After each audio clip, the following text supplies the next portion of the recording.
Сәлеметсіңдер ме балалар, 2 сынып математика пәні 78-ші сабақ 2-ге көбейту кестесі тақырыбын өтетін боламыз. Балалар, менің каналымды жоғалтып алмас үшін видеоның төменгі жағындағы подписаться батырмасын басып, каналыма тіркеліп алыңдар. Бірінші тапсырмаға қараймыз. Суретті және үлгіні пайдаланып, өрнектердің мәнін тап. Үлгіде 2 қосылған 2. 2 санынан 2 рет кездеседі, демек 2 көбейту 2 тең 4. 3 қосылған 3. 3 саны 2 рет кездеседі, демек 3 көбейту 2 тең 6. Ал енді суретке қарайтын болсақ, бізде көк және жасыл түсті шаршылар берілген. 2-ге 2-ні қосамыз, 4 болады. Сонан соң 3-ге 3-ті қосамыз, 6 болады. Дәл осы сияқты 4-ге 4-ті, 5-ге 5-ні, 6-ға 6, 7-ге 7, 8-ге 8, 9-ға 9-ды қосып, оны көбейтумен алмастырып, мәнін тапсақ болады. Келесі, 4 қосу 4 тең 4 көбейту 2 тең 8. 5 қосу 5 тең 5 көбейту 2 тең 10. 6 қосу 6 тең 6 көбейту 2 тең 12. 7 қосу 7 тең 7 көбейту 2 тең 14. 8 қосу 8 тең 8 көбейту 2 тең 16. 9 қосу 9 тең 9 көбейту 2 тең 18. Осылай жазсақ болады. Екінші тапсырмаға қараймыз. Санды 2-ге көбейту кестесін жатта және оны қолдануды үйрен.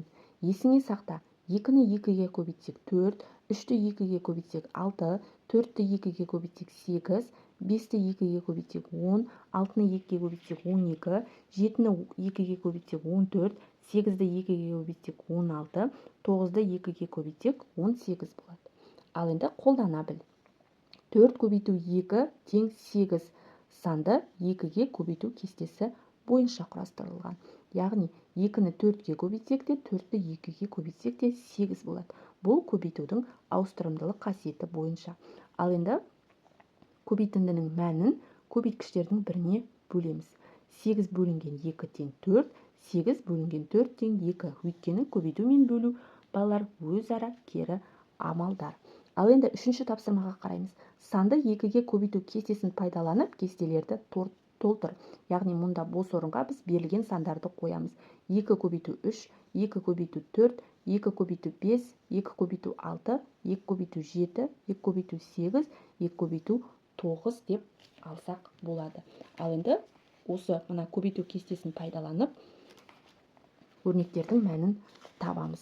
2 көбейту 3 тең 6, 2 көбейту 4 тең 8, 2 көбейту 5 тең 10, 2 көбейту 6 тең 12, 2 көбейту 7 тең 14, 2 көбейту 8 тең 16, 2 көбейту 9 тең 18 шығады екен. Ал енді екінші кестеге қараймыз. Екінші кестеде берілген сандарды бос орынға қойып, 2-ге бөліп шығамыз. Яғни 4 бөлінген 2, 6 бөлінген 2 деген сияқты. 4-ті 2-ге бөлсек 2, 6-ны 2-ге бөлсек 3, 8-ді 2-ге бөлсек 4, 10-ды 2-ге бөлсек 5, 12-ні 2-ге бөлсек 6, 14-ті 2-ге бөлсек 7, 16-ны 2-ге бөлсек 8, 18-ді 2-ге бөлсек 9 шығады екен. Келесі ережеге мұқият қараймыз. 2-ге бөлінетін сандар жұп сандар, ал 2-ге бөлінбейтін сандар тақ сандар деп аталады.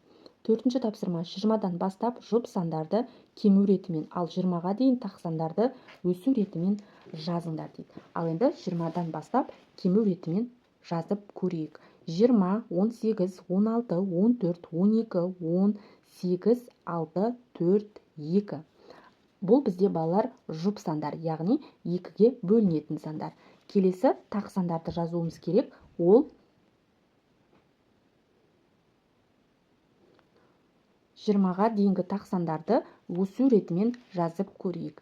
1, 3, 5, 7, 9, 11, 13, 15, 17, 19. Балалар бұлар тақ сандар, яғни 2-ге бөлінбейтін сандар екен.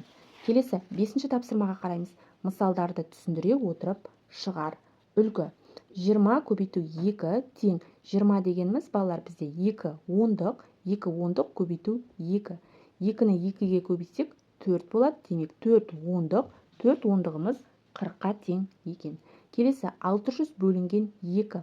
600-іміз бізде 600-дікке тең. Оны 2-ге бөлеміз. 6-ны 2-ге бөлсек 300-дік болады. 300-дігіміз 300-ге тең. Ал енді Осы үлгі бойынша қалған өрнектердің мәнін тауып шығайық. 30 көбейту 2. 30 бізде 3 ондық, оны 2-ге көбейтеміз. 3-ті 2-ге көбейтсек 6 ондық болады. 6 ондығымыз 60-қа тең. 800 бөлінген 2. 800-іміз балалар бізде 8 жүздік, оны 2-ге бөлеміз. 8-ді 2-ге бөлсек 4 жүздік, 4 жүздігіміз 400-ге тең. Келесі 40 килограмм көбейту 2. 40 килограммымыз 4 ондық килограмм. Оны 2-ге көбейтеміз. 4-ті 2-ге көбейтсек 8 ондық болады. 8 ондығымыз 80 килограммға тең. 100 сантиметр бөлінген 2. 100 сантиметріміз бұл бізде 10 ондық. Ал енді 10-ды 2-ге бөлсек 5 ондық болады. 5 ондығымыз 50 сантиметрге тең екен. 6-шы тапсырма. Есептерді шығар. Асы. Әр қайсында жетеуден 2 қалташа асық бар. Қалташалардағы асықтар нешеу дейді. Балар қысқаша жазбасын жазамыз. Қалташа саны 2, әр қайсында 7 асық. Барлығы қанша асық екенін анықтауымыз керек. Шешуі ол үшін 7-ге 2-ні көбейтеміз, тең 14. Жауабы қалташаларда 14 асық бар.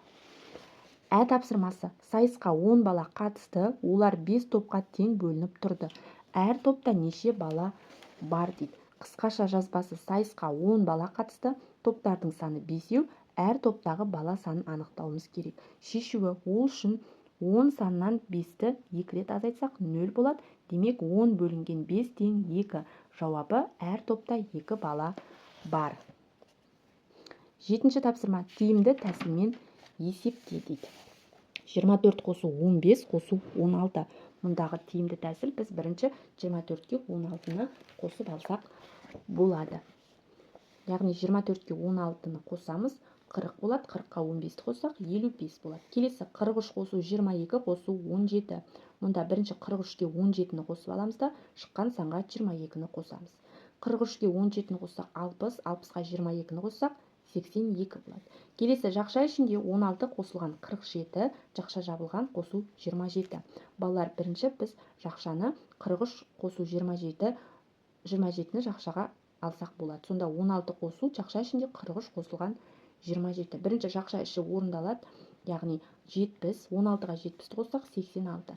Келесі 36 қосу жақша ішінде 24 қосылған 33. 36 қосу 24-ті жақшаға аламыз, шыққан санға 33-ті қосамыз. Бірінші жақша іші орындалады. 36-ға 24-ті қоссақ 60, 60-ға 33-ті қоссақ 93 шығады екен. Осылай тиімді тәсілді пайдаланып есептесек болады. 8-ші тапсырма. 3, 6, 7, 8, 9 сандарының арасынан жұп сандарды тап және оларды 2 есе кеміт. Нәтижені жаз, шыққан теңдіктерді түрліше оқы дейді. Балар, біздегі берілген сандардың ішіндегі жұп сандар ол 6 және 8 сандары. Оларды енді 2 есе кемітеміз. Демек 2-ге бөліп шығамыз. 6 бөлінген 2 тең 3-ге, 8 бөлу 2-ге тең 4. Ал енді бұл теңдіктерді түрліше оқысақ болады. 6 санында 2 саны 3 рет кездеседі, 8 санында 2 саны 4 рет кездеседі. Немесе 6 бөлінген 2 тең 3-ге, 8 бөлінген 2 тең 4-ге. 6 мен 2-нің бөліндісінің мәні 3-ге тең, 8 бен 2-нің бөліндісінің мәні 4-ге тең. 6-ны 2 есе кемітсек 3 шығады, 8-ді 2 есе кемітсек 4 шығады деп оқысақ та болады. Келесі 9-ші тапсырма. Суретте неше түзу мен кесінді бар, осы фигуралардың қиылысуынан шыққан фигураны ата дейді. Балалар, мұқият қарайтын болсақ, бізде 1, 2, 3 түзу берілген және 1, 2, 3 кесінді берілген. Ал осы фигуралардың қиылысуынан шыққан фигура бізде 3 бұрыш екен. Демек, суретте 3 түзу және 3 кесінді бар, қиылысуынан шыққан фигура 3 бұрыш екен. Балалар, осымен бүгінгі біздің сабағымыз аяқталды. Барлық тапсырмалар сендерге түсінікті болды деген ойдамын. Келесі жаңа сабақта кездескенше сау болыңдар.